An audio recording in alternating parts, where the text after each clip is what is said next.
Okay, every year we ask a family to come up and share their story. And it's amazing to us that although our experiences are different, the staff of the NICU really treats every child as their own. Just like Mr. Constantine said, was one of the founding principles of the hospital. While the staff in the NICU is treating every child as their own, they also keep in mind the parents and the siblings. It really is family-centered care. They make it look easy. When you have a NICU grad in your family, you become a member of an elite club. You can relate to others when they talk about long hospital visits, the hope, and the roller coaster ride. It's a big honor that families share these stories publicly, as every NICU experience is emotional and it's very personal. This year, Ginger, Greg,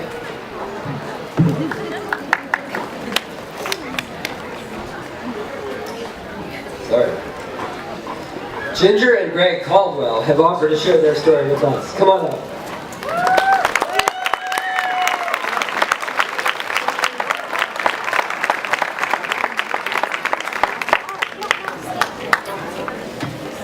Well, hello, I'm Greg, Ginger. We have Avery, Grant, and Addison. And I just want to say thank you to our team that's over there.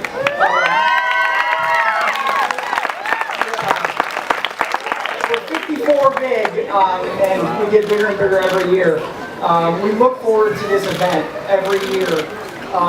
We love seeing their pictures around, and my wife will share more of the story because I don't know all the details. I'm short, so we'll move this down.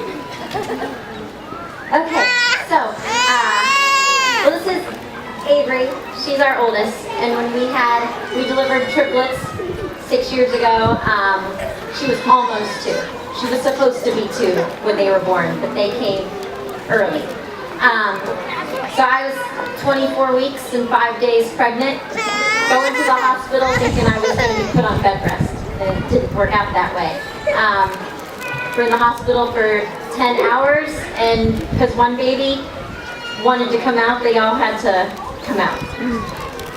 So they were born on July 1st, 2007. There's 2 of them here. Paige, we're Paige's posse for her. She was the biggest, 1 pound 9 ounces. Then Addison, baby B, she was 1 pound 7 ounces, and Grant was the smallest, 1 pound 5 ounces. And they went straight over to Akron Children's NICU. It's the weirdest thing when your children are born and there's absolutely no crying going on in the operating room. And you just don't know, what's going on with the babies and anything like that. Paige, she was alive when she was born, but because I'd only had 1 round of steroids, her lungs were just not ready. These 2 were intubated on the ventilator right away so that they could work on Paige. They worked on Paige for a little over an hour, but she passed away. And so that's why we're Paige's posse. This is one of quite a few things that we do in our family to remember Paige. Whenever anybody asks if these 2 are twins, I don't mind that question at all, but I'm like, nope, they're not twins. They're 2 surviving triplets. God has 1 and I have the others.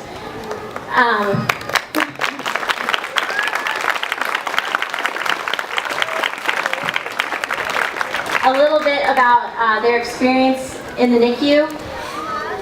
I knew from the beginning that they were little fighters and they were strong, and every week I sent an email update. I don't know where I found the strength to do that, but I did. I'm so glad that I did, because those got forwarded to so many people. There were hundreds of people out there praying for our babies, and I know God heard every single one of those prayers.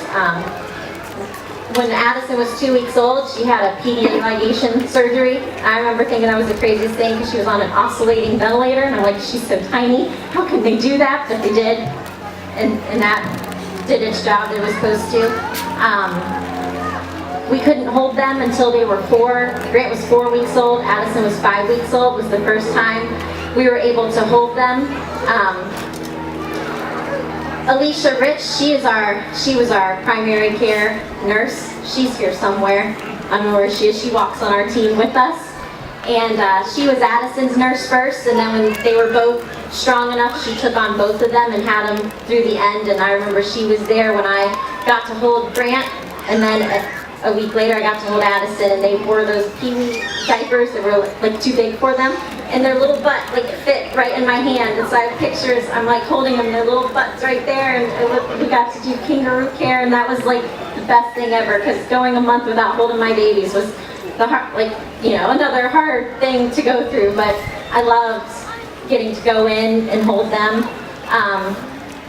And then every night, whenever we would put Avery to bed, he'd be home. He would stop by while he was at work. He'd stop by and see them every day.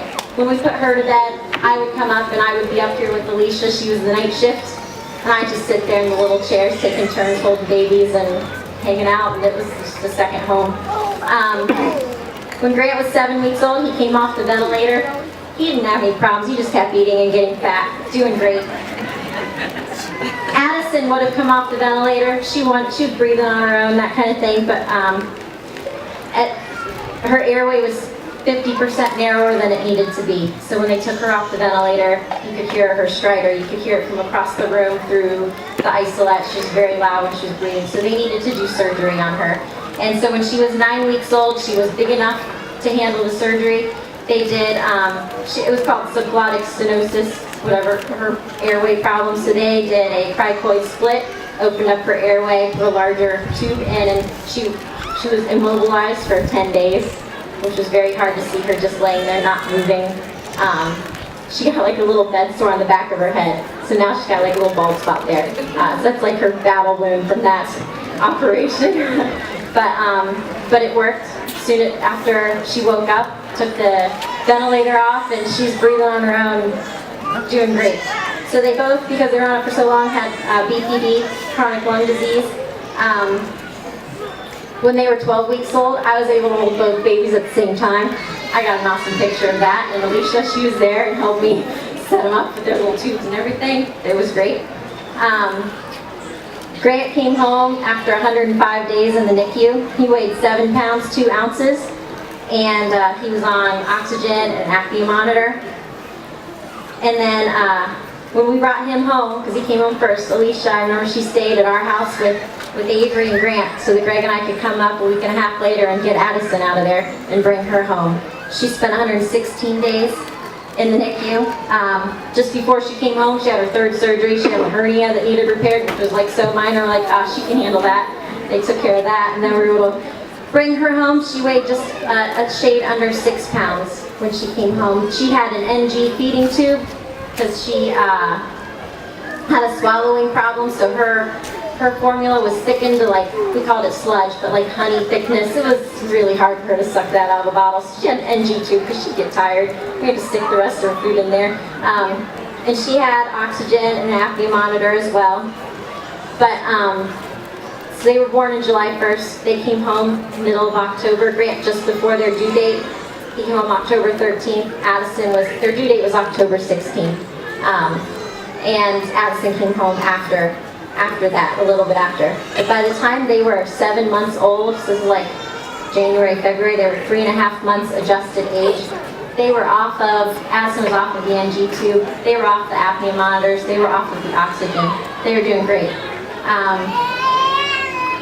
And they're just like little miracles. I mean, we miss Paige every day, and every year on their birthday, it's bittersweet, because I'm so thankful that I have them. They're 6 now, and they're healthy, active. They're in kindergarten. They're doing great. They love it. But we know that, from the very beginning, I remember the doctor saying it's like a roller coaster. There's going to be good days, and there's going to be bad days. So we knew that. We didn't expect to have a good day every day, because that wasn't going to happen. We were just hoping for overall it averaged out as a good week. So we went 1 week at a time. Good days, bad days, but as long as overall we were good, we were okay. And we were confident that whatever happened, good or bad, God was in control. He was going to help us make it through whatever. And we lost Paige. I never in my wildest dreams expected that to happen, but we made it through. And every time we share our story, if it helps one person, then yay God, that's great. And we know that, you know, He blessed us with 4 beautiful children. He's got one with Him. And we know that someday we're going to be able to hold Paige as long as we want and never have to say goodbye to her. But in the meantime, we got this crew to take care of, and you know, whenever they're drawing on the walls or putting holes in the walls or whatever they're doing, it's just a reminder that I love this craziness that is raising these 3 kids. I would give anything to have it be crazier, but they're amazing, and the NICU is just wonderful. I knew when we were there that there was no doubt in my mind that was the best place for them. And I prayed for those doctors that they would have the wisdom they needed to know what the next step was, to always have a plan, and you know, how to get them home in the end. And you know, it was a second home. We loved them. We loved everybody there. I think that's it for what I have to say. All right.